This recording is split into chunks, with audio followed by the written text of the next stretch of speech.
Some are big, some are mutant, and some of them are even cute, but all of them are pretty terrifying. And today, we're going to be talking about the most terrifying creations made by some of the most legendary special effects teams. These are 10 scary animatronics in movies.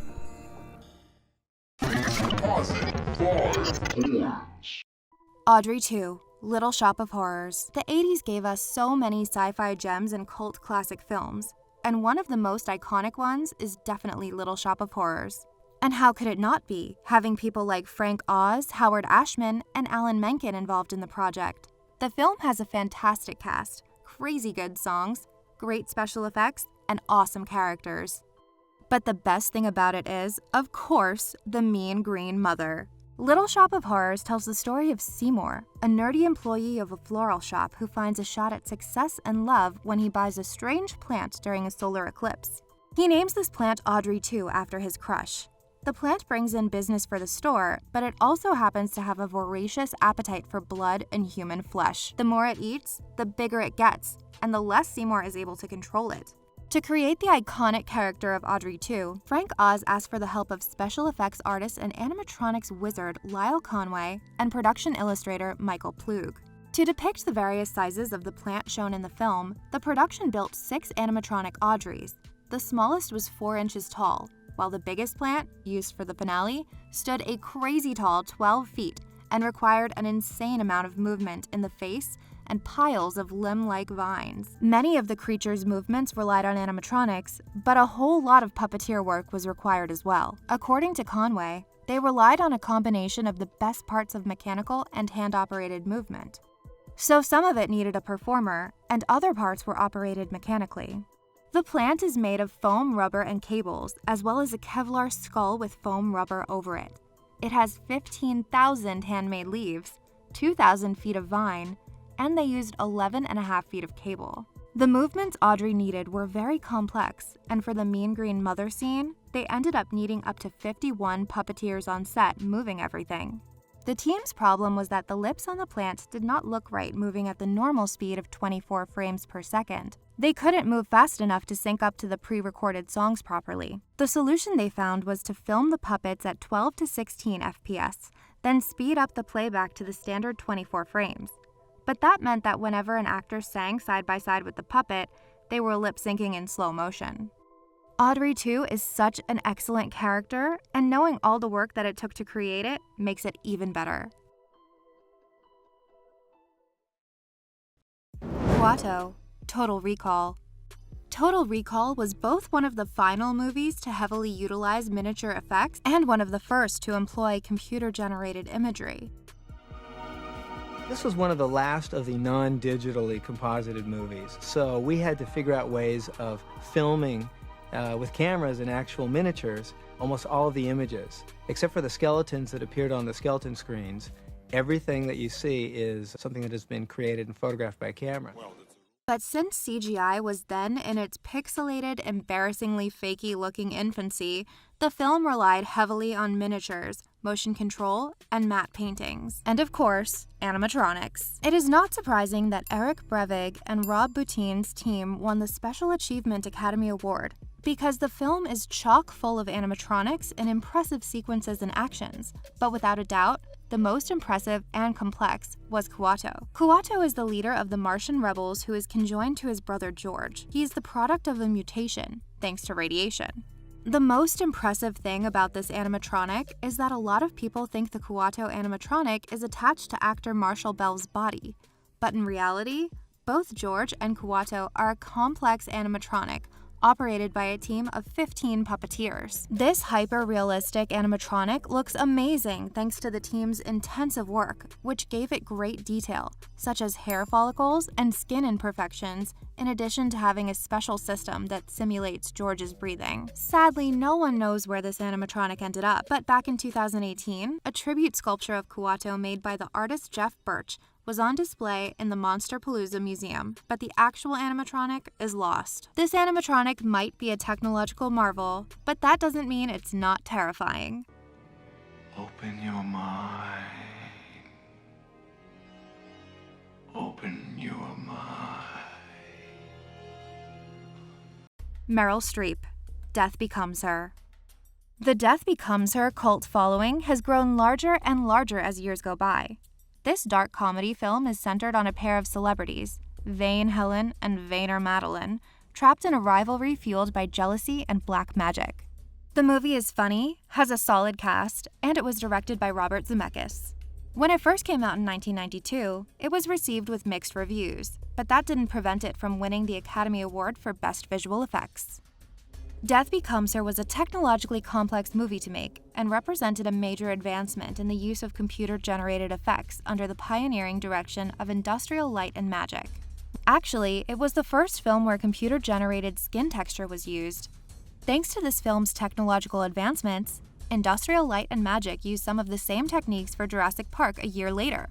The film had a mix between CGI and practical effects, so it also relied on makeup pieces and some major prosthetics. And for this, Industrial Light and Magic collaborated with ADI, Tom Woodruff, and Alec Gillis.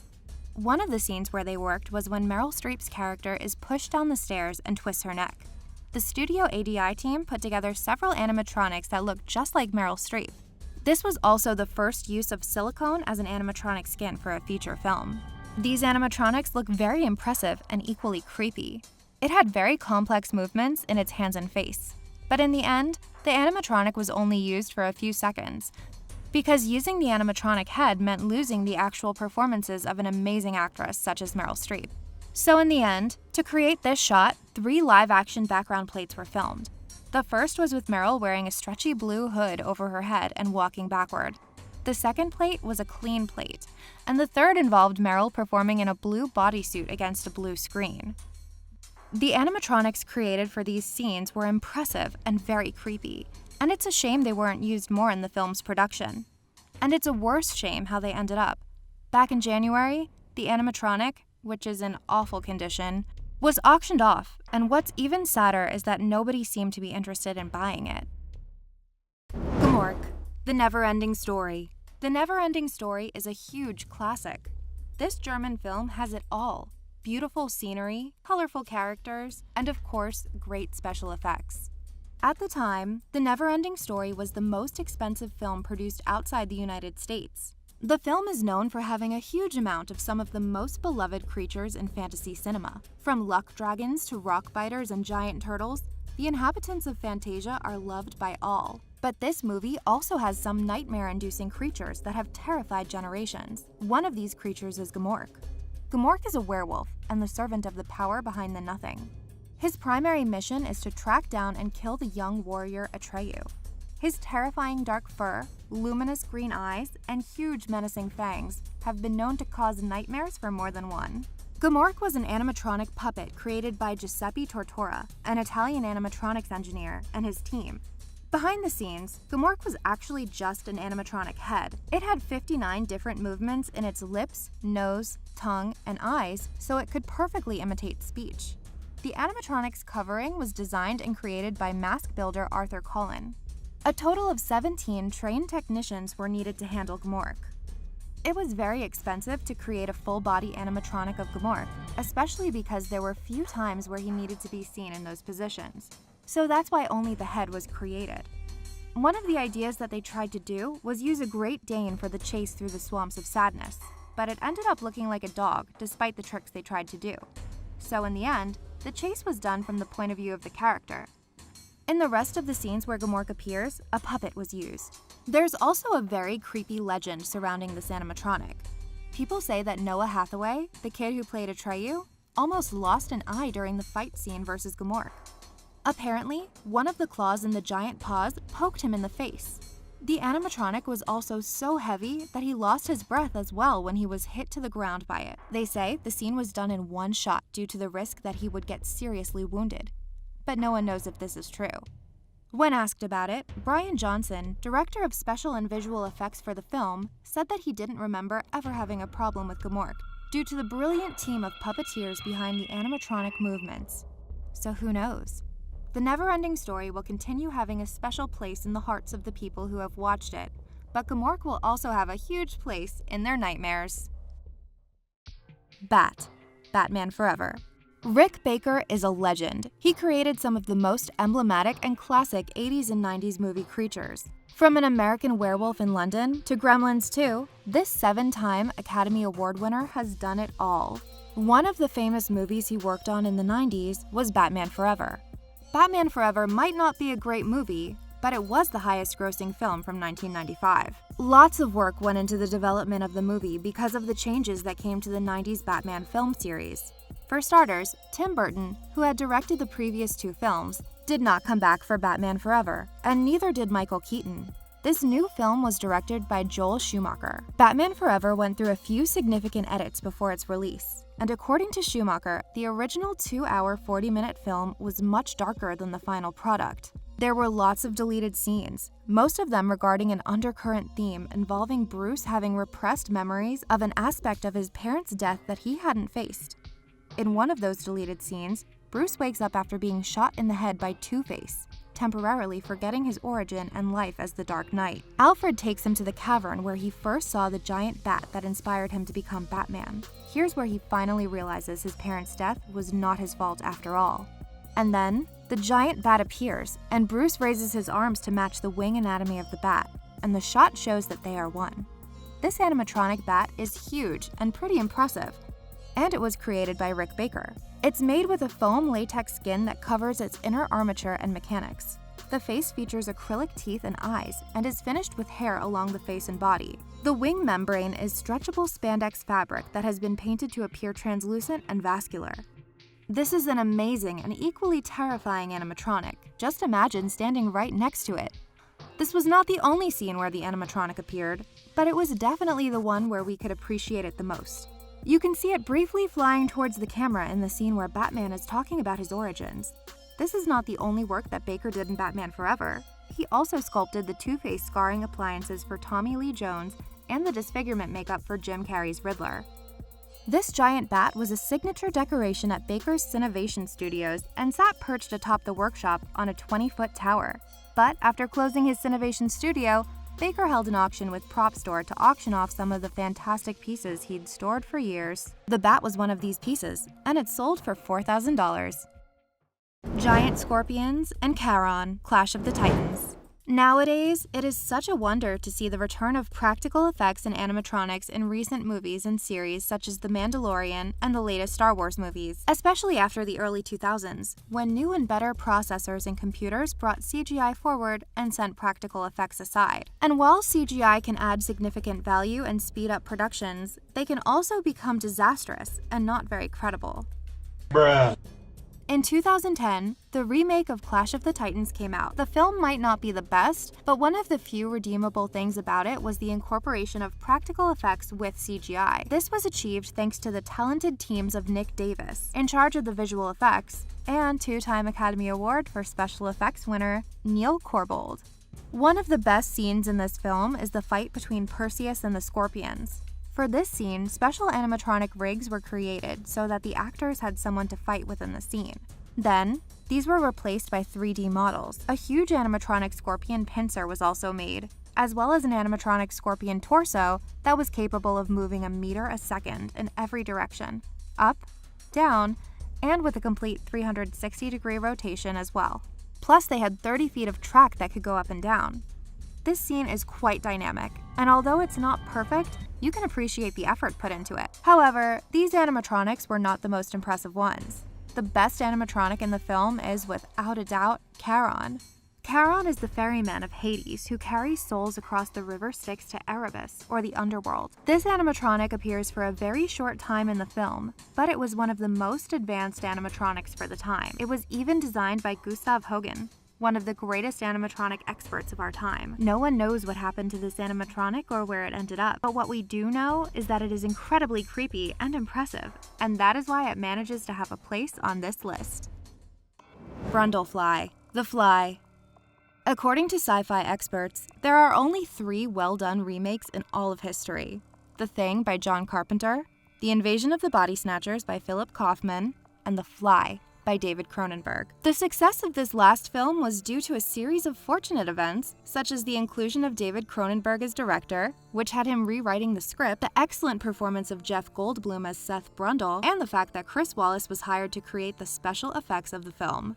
One of the main differences between the 1958 and 1986 versions is that it depicts a gradual metamorphosis instead of an instantaneous monster. To create this, many practical effects and animatronics were needed. Chris Wallace was called to make these animatronics. After all, his work on Gremlins was terrific. With the clock running against them, Wallace and Cronenberg began working on the designs of the creature, and they came to the conclusion that it needed to be a mix between a human and an insect. The transformations from Seth Brundle into the Brundlefly consisted of 7 phases. Jeff Goldblum does phases 1 to 5 thanks to unique costumes and makeup. And then, in phase 5, Wallace sculpted the face of the creature and added an animatronic mechanism. A flexo-jaw head and torso puppet was used for the scene where Brundle inhumanly unhinges his jaw and vomits his digestive acid on Baranz's ankle and hand. The effects of the acid were represented by a layered gelatin model for the hand and a collapsing insert animatronic for the leg. One of the most impressive scenes in the film is the final transformation from Seth to Brundlefly. This scene was a real challenge because David Cronenberg did not want to fall into the usual scene of stretching latex he had seen hundreds of times. So they used various series of insert puppets shown in close-ups. For the limb transformation, several cable-controlled animatronics were used. In fact, for the legs transformation, the team used a special rig where the legs were hung and controlled by wooden rods. For the final part of the transformation, an impressive animatronic called the Extendo Head was made. This animatronic was made of aluminum, fiberglass, and latex, and was controlled by 2 hydraulic cylinders. A full-size animatronic was also built for the final phase of the space bug, combined with a set of animatronic legs, all commanded by John Berg's team. Brundlefly was puppeteered with an operator-guided counterbalance system. The puppet moved in a direction that was opposite to the movements imparted by the puppeteer. And then, for the last scene, an animatronic known as the Brundle Thing was created. Much like the Spacebug puppet, the Brundle Thing had cable-controlled eyes, mouth appendages, and fingers. Its crawling motion was operated from below the elevated set floor by a crew of 9 puppeteers. The head, hands, elbows, and torso were connected to rods lowered through groove tracks cut in the floor, which were concealed by a layer of vapor and smoke coming from the telepod. The Fly is one of the best remakes and a sci-fi classic. Plus, the special effects work is impeccable. Graboids, Tremors. Tremors is undoubtedly a very unique movie. This film is one of the first modern horror comedies, and the executives in charge of distributing the film did not know how to market it at the time. It's a lot easier from a marketing standpoint to tell people this is a scary movie or this is a funny movie.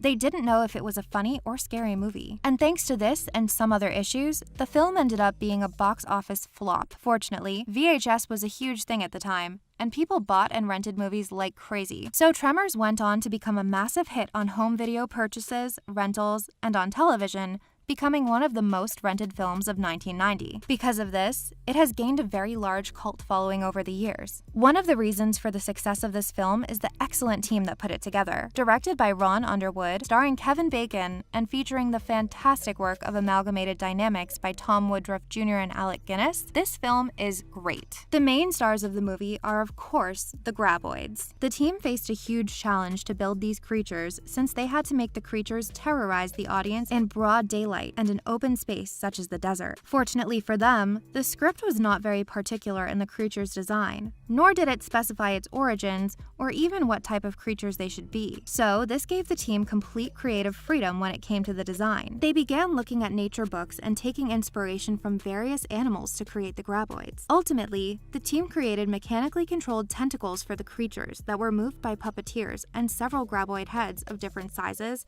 functions, and materials. Another Graboid head that worked like a suit was created, and performer Tom Woodruff Jr. wore it for some of the final shots in the film. There was also a mechanical head that could move through different surfaces and was coordinated by at least 5 puppeteers and several small-scale animatronics that moved through a huge model. Only one full-size Graboid was created, but it was a type of sculpture without movement. Tremors is still a cult classic, and all thanks to the terrifying creatures that appear in the film. Animatronics, The Thing. Fair warning, these are the most terrifying animatronics in all of this list, and this last part contains some pretty scary scenes.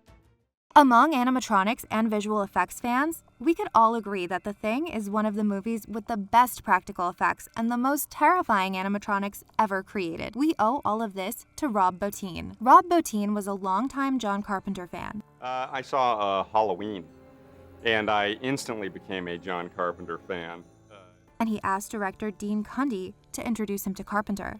They met, and Carpenter hired Bottin to create the special makeup effects for his 1980 film The Fog. A year later, Carpenter was producing a remake of The Thing, and he decided that he wanted the film to be more faithful to the original 1938 John W. Campbell Jr. novel, Who Goes There? And to achieve this, he needed the alien to be able to change and look like anything it touched continually. And so he called Rob Bottin to do this. Carpenter wanted the transformations to be seen on camera, which could only be achieved with the use of animatronics and practical effects. To be able to create one of the most shocking and terrifying scenes of the film, Bottin needed the help of storyboard artist Mike Plug to sketch the scene. This was one of the most complex sequences in the film and required actor Charles Hallahan to spend 10 straight days with Rob Bottin's team so that they could model all of the body parts to his character for the animatronic.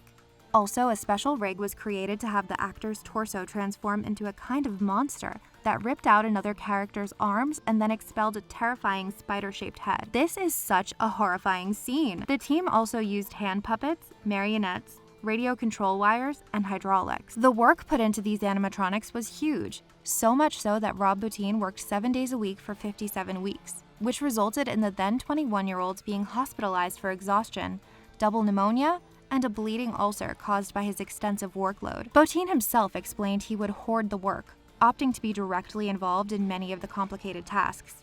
To take some pressure off his crew, Bottin enlisted the aid of special effects creator Stan Winston to complete some of the designs, primarily the dog thing. However, all of this hard work paid off because The Thing is now one of the best sci-fi horror movies out there, and Bottin's work is considered one of the best in film history. Some of the props used in the film have been displayed or auctioned off. Unfortunately, Rob Bottin retired without notice in 2002, and nobody knows the reason why, and no one knows anything about him now. Some say he became a real estate agent, but who knows? All we can say is that we hope he is living a happy life knowing that The Thing brought the most terrifying animatronics ever created to the big screen, and his legacy will live on forever in this gem from John Carpenter. Lava Demon, Bedazzled. How can a comedy movie starring Brendan Fraser make it on a scariest movie animatronics list? Well, very simple. Just blame the devil. It was the year 2000, and Brendan Fraser and Elizabeth Hurley starred in the remake of Bedazzled, a comedy where an office worker sells his soul to the devil in exchange for 7 wishes. The premise is simple, and the movie is entertaining. And just like any film in which the devil appears, it must have impressive special effects. For this, director Harold Ramis brought the talented Studio ADI, which was founded by legendary animatronic creators Alec Gillis and Tom Woodruff Jr., to create a terrifying lava demon. To bring this demon to life, the studio created an animatronic suit. First, a latex suit was sculpted to do some movement tests, which Woodruff Jr. performed himself. After these tests, the team created the complex animatronic head for the demon so that it could have lots of expressions. A latex covering was added, and they also added huge wings to the suit and the finishing paint details. When all of this was done, the animatronic was mounted on a special rig. The demon's animatronic head was programmed with thousands of micro-expressions and was controlled remotely with a control. Several tests were made during the creation of this animatronic for the dialogue and the previously recorded lip sync. When the suit was finally ready, UV paint and UV lights were added to it, so when it lit up, the animatronic would look even more creepy. And the result of all of this work is terrifying. The animatronic was placed in a blue screen set to add the special effects done by Richard Edlund. Recently, the animatronic head was restored by Kira Tidmore, a specialist in restoration of props and animatronics from many films such as Nightmare on Elm Street, Men in Black, and The Howling, among others. The most terrifying thing about this animatronic is not its appearance, but the fact that it only appears on screen for a few seconds, which is a tragedy.